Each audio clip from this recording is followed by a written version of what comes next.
আজকের আলোচনার বিষয় হলো আল্লাহর পরিচয়। দেখুন এ সম্পর্কে মিজানুর রহমান আজহারী কত সুন্দর বক্তব্য দিলেন, একবার দেখেই যান। কাতার এর আয়োজনে আজকের এই চমৎকার সন্ধ্যায় এই তাফসীর প্রোগ্রামে আপনাদের সবাইকে স্বাগতম।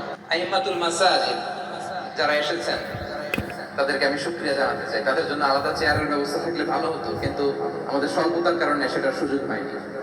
কাতারে বিশিষ্ট ব্যবসায়ী বৃন্দ যারা আছেন, চাকরিজীবী যারা আছেন, পর্দার আড়ালে আমার বোনেরা, আমার মায়েরা যারা আছেন, কচি কাঁচা সোনামণিরা যারা এসেছো, এবং আমার কলিজার টুকরা যুবক ভাইয়েরা, আপনাদের সবাইকে আহলান ওয়া সাহলান ওয়া মারহাবান বিকুম ফি হাযাল লিকা আত-তাইয়্যিব আল মুবারাক। আমরা শুরুতে আল্লাহ রাব্বুল ইজ্জত ওয়াল জালালের দরবারে কামনা করছি আল্লাহ তাআলা আমাদের এই বসাকে, এই শোনাকে, এই আয়োজনকে কবুল করে নিন। আমরা এখানে যেমন একত্রিত হলাম, আল্লাহর জান্নাতেও যেন আমরা একত্রিত হতে পারি, আল্লাহ তৌফিক দান করুন। আমার কাতার প্রবাসী প্রিয় বাংলাদেশি ভাইরা ভালো আছেন সবাই? হ্যাঁ, ভালো আছি আলহামদুলিল্লাহ, আলহামদুলিল্লাহ। আমার প্রাণের ভাইরা, আমি সূরাতুল হাশরের শেষ তিন আয়াত তেলাওয়াত করেছি। আজকে এই চমৎকার সন্ধ্যায় আমি সূরা হাশরের শেষ তিনটি আয়াতের খুবই সংক্ষিপ্ত তাফসীর আপনাদের সামনে পেশ করব। মা তাওফীকি ইল্লা বিল্লাহ। এই তিনটি আয়াতের একটা বিশেষ ফজিলত আছে, এবং মজার ব্যাপার হচ্ছে আমরা বাংলাদেশিরা মোটামুটি মুখস্থ এই তিনটা আয়াত, তাই না?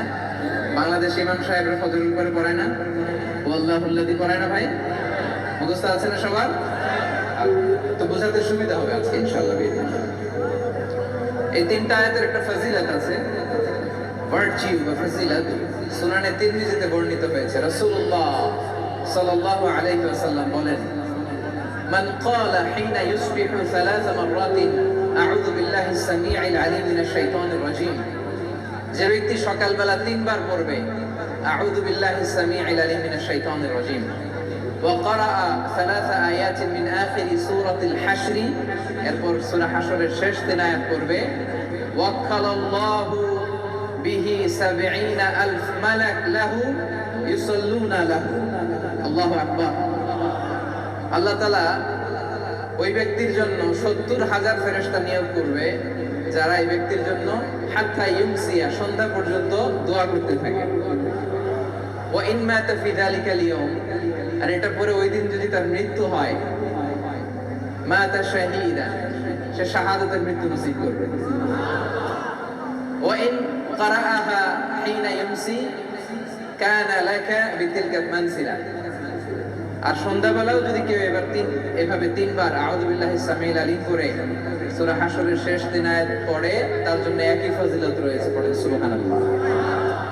তাহলে প্রথমে পড়তে হবে আউযু বিল্লাহিস সামিউল আলিম মিনাশ শাইতানির রাজীম তিনবার। আওয়াজ করে বলেন তো কয়বার? তিনবার। এরপরে সূরা হাশরের শেষের কয় আয়াত? এটা যদি পড়েন দুইটা ফজিলত। পড়ার সাথে সাথে সন্ধ্যা পর্যন্ত 70,000 ফেরেশতা আপনার জন্য দোয়া করবে। ওই দিন মারা গেলে শাহাদাতের মৃত্যু নসিব হবে। আমরা শাহাদাতের মৃত্যু চাই কি চাই না? হ্যাঁ, চাই কি চাই না? আমরা যেন এটা পড়ি। তাহলে এটা সকাল সন্ধ্যার জিকির, মিন আযকারি সাবাহি ওয়াল মাসা। কিন্তু বাংলাদেশে এটা শুধু সকালে পড়ে, ফজরের পরে, মাগরিবের পরে পড়ে না। এটা ঠিক করে নেবেন, এটা সকালেও পড়বেন, সন্ধ্যাবেলাও পড়বেন। আমাদেরকে রাসূলুল্লাহ সাল্লাল্লাহু আলাইহি ওয়াসাল্লাম কিছু আজকার শিখিয়েছেন, কিছু দোয়া, যেগুলো বললে শয়তানের বিরুদ্ধে আল্লাহ তাআলার পক্ষ থেকে আমাদের জন্য এটা প্রোটেকশন হিসেবে কাজ করে। সুবহানাল্লাহ পড়েন। যেমন এই যে সূরা হাশরের শেষ তিন আয়াত, যেমন আয়াতুল কুরসি, যেমন তিন কুল। এই সূরা হাশরের শেষ তিন আয়াতের এত ফজিলতের কারণ হচ্ছে এই শেষ তিনটি আয়াতে আল্লাহ তাআলা তার নিজের 14টি নাম উল্লেখ করেছেন। কয়টি? 14টি। কালামুল্লাহ মাজিদের কোন সূরায়, কোন জায়গায় এভাবে টানা আল্লাহ তাআলার এতগুলো আসমাউল্লাহিল হুসনা, সিফাতি নাম বা গুণবাচক নাম একসাথে খুঁজে পাওয়া যায়? এখানে 14টা নাম পাওয়া যায় আল্লাহ। আজকে এই 14টা নামের তাফসীর আমরা শুনবো ইনশাআল্লাহ। বলেন। এজন্য এই সূরাতুল হাশরের শেষ তিন আয়াতের এত গুরুত্ব। এবং এই আয়াতগুলো পড়লে আল্লাহ তাআলার সত্তার যে পরিচয়, অরিজিনাল পরিচয়, এটা আপনি পাবেন।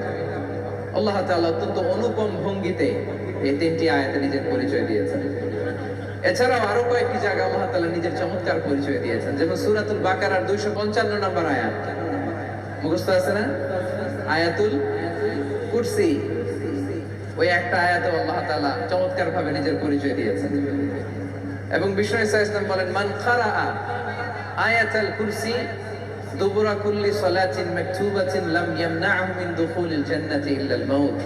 প্রত্যেক ফরজ নামাজের পরে যে একবার আয়াতুল কুরসি পড়বে, তার জান্নাতে ঢোকার ব্যাপারে আর কোনো বাধা থাকে না, মৃত্যু ছাড়া। লোকটা মরে না তাই জান্নাতে যায় না, মরলেই জান্নাতে। পড়েন আয়াতুল কুরসি পড়েন।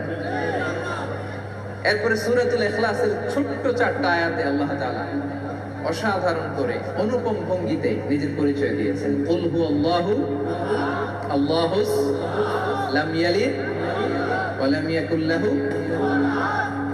অসাধারণ পরিচয়। ঠিক তেমনি ভাবে সূরাতুল হাশরের এই শেষ 3টে আয়াতে আল্লাহ তাআলা চমৎকার ভাবে নিজের পরিচয় দিয়েছেন, এবং এগুলোকে বলা হয় আসমাউল্লাহিল হুসনা, আল্লাহর সুন্দর সুন্দর নাম।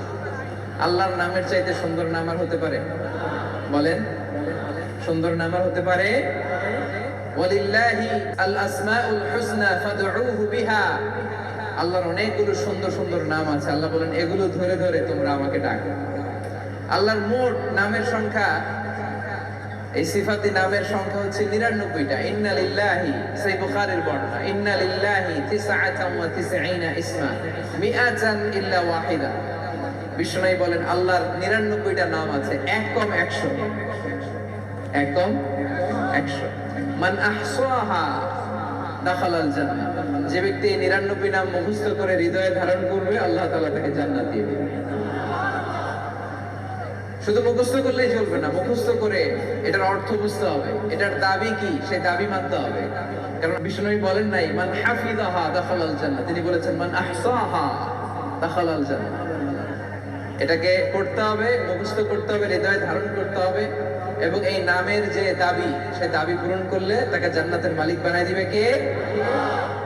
এবং বিষ্ণু ঈসা ইসলাম আল্লাহ তাআলার এই চমৎকার অনুপম নামগুলো ধরে ধরে এগুলোর ওসিলা দিয়ে আল্লাহর কাছে দোয়া করতেন।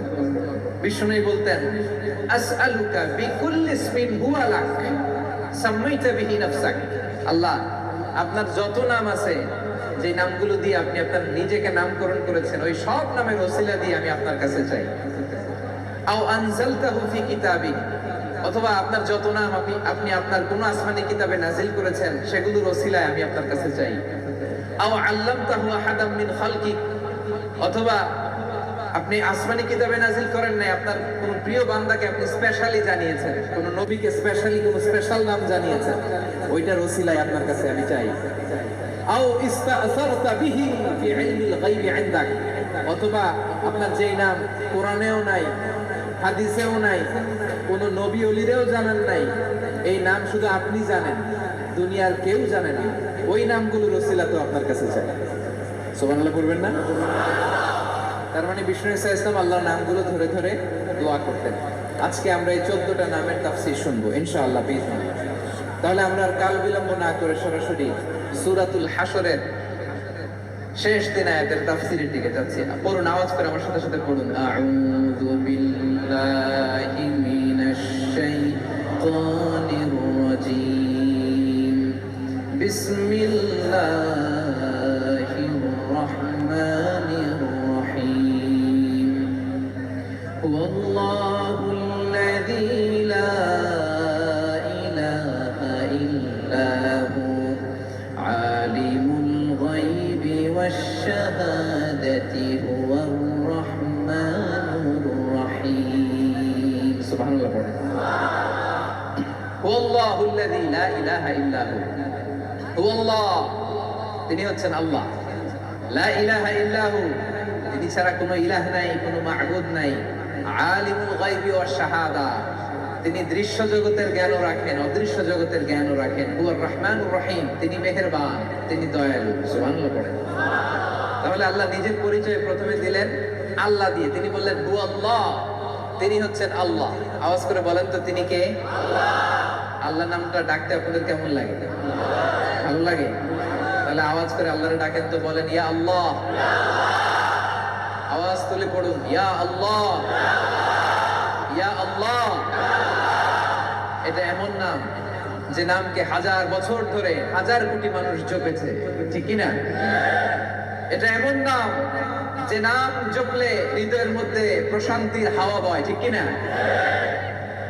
কি সুন্দর নাম আল্লাহ।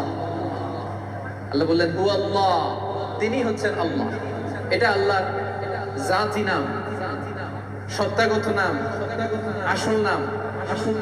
আমার নাম রাখছে আমার বাবা, আপনার নাম রাখছে আপনার দাদা, মুস্তাফিজ ভাইয়ের নাম রাখছে ওনার দাদা। আল্লাহর নাম রাখছে কে বলেন?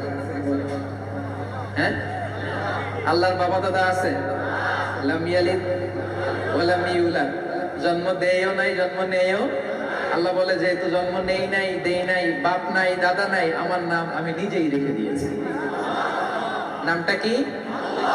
আওয়াজ করে বলুন, নামটা কি? যত জায়গায় আল্লাহ তাআলা পরিচয় দিয়েছেন এভাবে বলেছেন হু আল্লাহ, তিনি হচ্ছেন আল্লাহ। তিনি কি? আবার বিভিন্ন জায়গায় আল্লাহ তাআলা বলেছেন নিশ্চয়ই আমি আল্লাহ, ইন্নানি আনাল্লাহু লা ইলাহা ইল্লা আনা ফা'বুদনি ওয়া আকিমিস সালাতা লিযিকরি। নিশ্চয়ই আমি হলাম আল্লাহ। তিনি কে?